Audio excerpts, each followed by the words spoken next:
नमस्कार भाइयों बहनों, एस्ट्रो काल में आपका हार्दिक स्वागत है। माँ का वरदान त्रिग्रही योग, कन्या राशि, इसके बारे में हम चर्चा करेंगे। चाहे दुख और परेशानी निरंतर बढ़ती जा रही हो, माना कि सारे रास्ते बंद हो जा रहे हों, परंतु एक बात कभी मत भूलना, उस माता जगदम्बा का द्वार सदा हमारे लिए खुला रहता है। शायद इसी बात को चरितार्थ करते हुए उन्हीं माँ जगदम्बा के वरदान स्वरूप शनिदेव नक्षत्र परिवर्तन कर रहे हैं। यही नहीं, साथ ही साथ 3 ग्रहों का एक त्रिग्रही योग संचार भी आपके जीवन को लाभान्वित करेगा।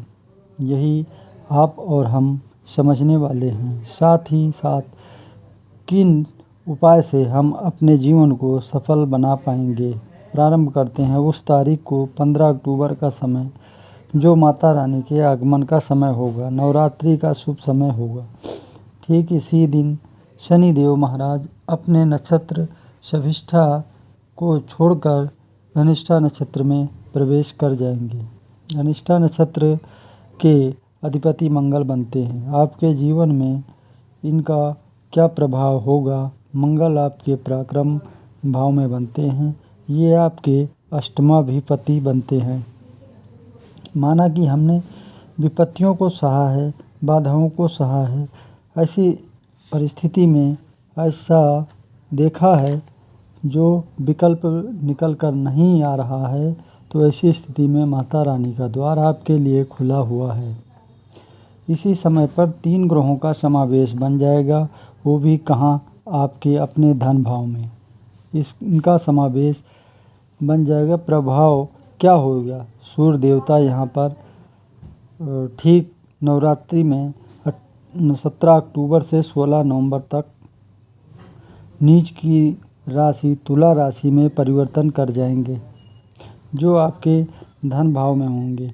ये आपके लिए स्थिति अच्छी नहीं होगी, क्योंकि इनकी नीच की राशि होगी। इस स्थिति में हमें कई मुश्किलों का सामना करना पड़ सकता है। इस बात को मत भूलना, माता रानी हमारे साथ हैं। इसी कारण से मंगल देवता पहले से यहाँ विराजमान हैं। 3 अक्टूबर से ये हमारे धन भाव में आ गए हैं। मानो एक राजा का सम्मान करने के लिए विराजमान हैं। उनके सेना नायक के द्वारा उनके आगमन की तैयारी की जा रही है। इसी समय पर सूर्य और मंगल विराजमान होंगे। ठीक जैसे ही 18 अक्टूबर आएगा, इसी नवरात्रि के दौरान सूर्य और मंगल के साथ में बुध देव विराजमान हो जाएंगे। बुध देव ग्रहों के राजकुमार हैं। ये आपकी अपनी राशि के स्वामी हैं। अब इस प्रकार से त्रिग्रही योग का निर्माण का प्रभाव आपके जीवन पर बन गया है। किस भाव? आपके धन भाव पर। अगर आपके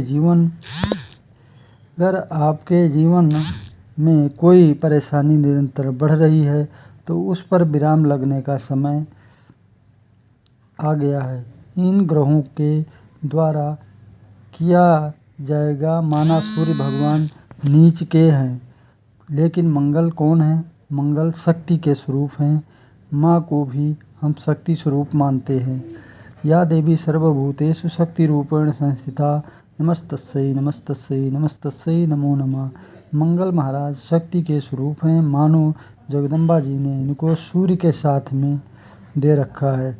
अगर आप आर्थिक स्थिति से जूझ रहे हैं, तो आपको ये बाहर निकालने का काम करेंगे। 18 अक्टूबर से 6 नवंबर तक मध्य में आप इस समय धन प्राप्ति के लिए ज़्यादा मेहनत करने वाले हैं। आपको सफलता मिलेगी। बुध देव आपको सफल बनाएंगे। सेकंड भाव धन एकत्रित करने का होता है। यही वो घर है जो हमारे कुटुंब का होता है। बुध देवता आपके राशि के स्वामी हैं। आपके 10वें भाव के अधिपति भी बनते हैं। व्यापार में हमने बहुत पैसा लगाया है, उसमें आपको तरक्की नहीं मिल रही है, तो अब तरक्की मिलेगी। पिता से आपको लाभ मिलेगा। उच्च अधिकारियों से फ़ायदा मिलेगा। आप भी कमाएं, दूसरे भी कमाएं, यही आपकी मानसिकता होगी। अगर आप भोजन के शौकीन हैं तो आपको सूर्य, मंगल, बुध तीनों ग्रह आपको सब देंगे। अगर आपकी कोई मनोकामना है तो आप अपने घर में दुर्गा सप्तशती रखिए। नवरात्रों में इनको खरीद के लाइए और इनमें बहुत सारे श्लोक हैं। गीता प्रेस की अगर लाएंगे तो बहुत बढ़िया। सेकंड अध्याय का पाठ आप नवरात्रों में कीजिए, नित्य कीजिए। नवरात्रों में आपको बहुत फ़ायदा मिलेगा। माता रानी की अपार कृपा होगी। माता रानी की आपके ऊपर अपार कृपा होगी। भाइयों बहनों, अगर आपको हमारी ये वीडियो अगर अच्छी लगी हो तो चैनल को आप सब्सक्राइब कीजिए, लाइक कीजिए। Please please please. जय माता की। नमस्कार भाइयों।